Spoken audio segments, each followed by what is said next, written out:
vibration and frequency. Our language, the language of the gods, a spoken word, invocation of Yeshua.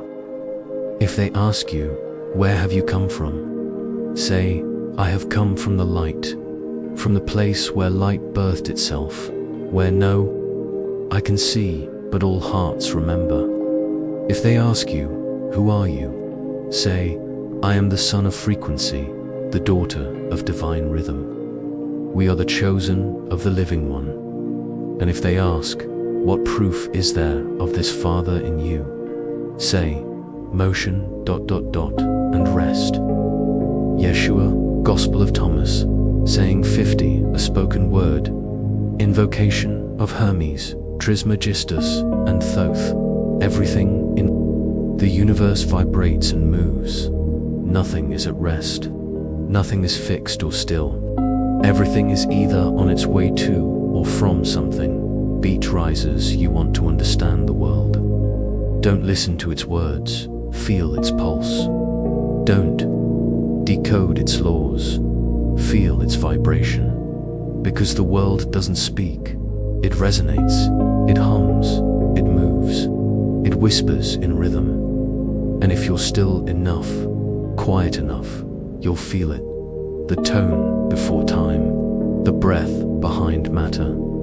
This is not philosophy, this is physics in prayer form. This is the alphabet of the gods. In the silence before creation, there was no word, there was only sound without noise. And in that formless hum, Thoth, the Lord of silence and sound, lifted his scribe staff and carved the first syllable into existence.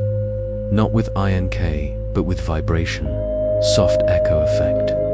Hermes Trismegistus, thrice born, thrice wise, knew this law. As above, so below. As within, so without. And most of all, nothing rests.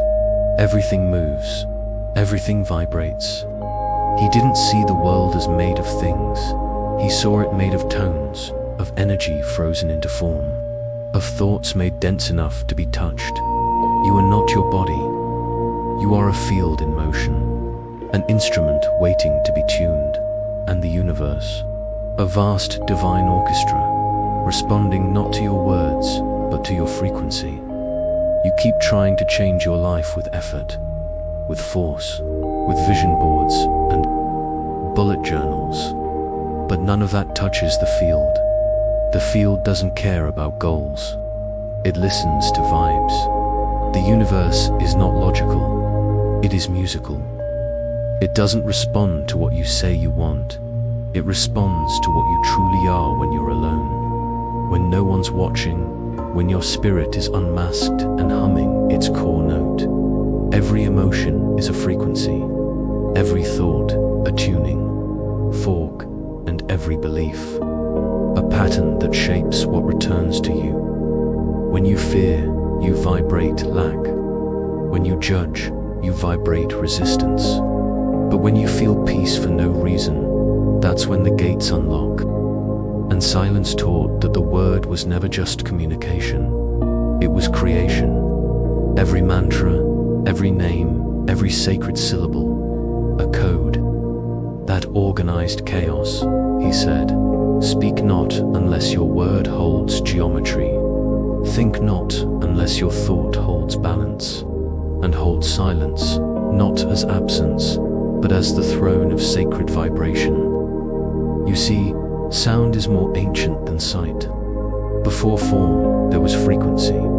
Before the body, there was tone. Before flesh, there was field. And even now, the flesh is just field slowed down. Vibration so dense, it calls itself me. But you are not that density. You are the frequency behind it. Feel it, the rhythm behind your breath, the subtle hum behind your decisions, the way certain places feel heavy, the way some people drain you while others light up your nervous system. That's not imagination, that's resonance. Everything is speaking, not in language, but in vibration. If you want change, don't start with action.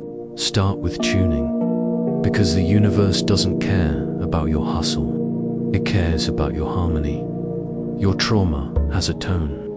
Your self-worth has a tone. And your future, it already exists. Ask, what version of me vibrates at that reality? And then become it. Thoth knew, reality is a mirror made of water. You don't change it by splashing harder. You change it by becoming still until your reflection shifts. Hermes knew, reality is not solid. It is vibrational light, crystallized by your inner state. So what are you really vibrating? Not when you're performing, but when you're praying with your body posture. When your silence sings louder than your speech. When your thoughts echo into the field like drums. That is your true spell. That is your real prayer. That is your frequency. And once you realize this, you stop chasing. You stop forcing. You start tuning, because nothing outside will ever change until the vibration inside stops playing the old song. Final invocation, so speak like Thoth, with sacred geometry on your tongue. Think like Hermes, with truth encoded in every silence, and walk like light walks, quietly but shaping everything. Because you are not just a person, you are a tone in the cosmic song. A line in the eternal hymn, and the universe is listening. Asterisk, we come from the light. They may ask you, where have you come from? And you must not answer with place or time, but with presence. Say to them, I have come from the light, from the source that moves without effort, that rests without sleep, that breathed itself into being before sound had a name. This light is not seen, it is felt. It is not taught, it is remembered. It is the pulse behind thought, the silence behind sound, the rhythm that shaped form long before you opened your eyes.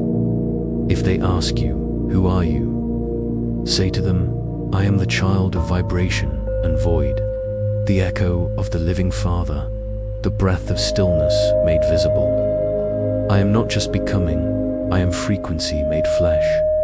And if they ask you, what proof is there of this light within you? You will not point to words or works. You will say, it is motion and rest, the sacred oscillation between surrender and action, between inhale and exhale, between knowing and not knowing, because the world does not speak. It hums, it resonates, it pulses with unspeakable language. And those who try to control it with force will forever miss the melody. You do not live by effort. You live by coherence. Reality bends not to your will, but to your tone. The tone beneath your words, the emotion beneath your plans, the vibration you hold when no one is watching. Your true self is not what you say you believe. It is what you emit. And the universe, a field of perfect resonance, responds not to your hopes, but to your frequency. If your life feels stuck, it is not because the path is blocked. It is because your vibration is echoing the same loop, attracting the same scene, repeating the same lesson. But there is a law, ancient and true, whispered by sages, echoed by mystics, lived by those who saw through the veil. Nothing rests. Everything moves. Everything vibrates. This is not metaphor. It is the blueprint of all that is. Even stillness is movement paused. Even silence is sound slowed to a sacred hush. When you begin to feel your own frequency, the one behind your smile, behind your fear, behind your pretending, then the shift begins. You are no longer a reactor. You become a transmitter, not a victim of life, but a sculptor of fields. And the clay you shape is unseen. It is your energy, so speak, but not just with your tongue. Let your breath vibrate intention. Let your thoughts become sacred design. Let your stillness become a song. Because creation began not with an act, but with a vibration. Not a sound that could be heard, but a frequency that could be felt. This is the word, not syllables, but resonance. A vibration so pure it organizes chaos into cosmos. Every thought you carry is a tone, every emotion a ripple, every silence a chamber of becoming. And that is why Thoth, keeper of sound and silence, did not just teach words, he taught how to tune. So tune yourself. Not with effort, but with alignment. Not by resisting what is, but by transmuting what rises. To ascend is not to rise above the world, but to attune to its deepest rhythm, the one that has always been singing in you, because you are not just in the universe. You are vibrating with it. And as you tune yourself to love, to peace, to truth, the world like an instrument responds, not because it obeys you, but because you finally remembered the language it speaks. Asterisk, asterisk, if you resonated with this wonderful, empowering material, make sure to like, share, subscribe, and tune in for more coming your way. Thank you for listening.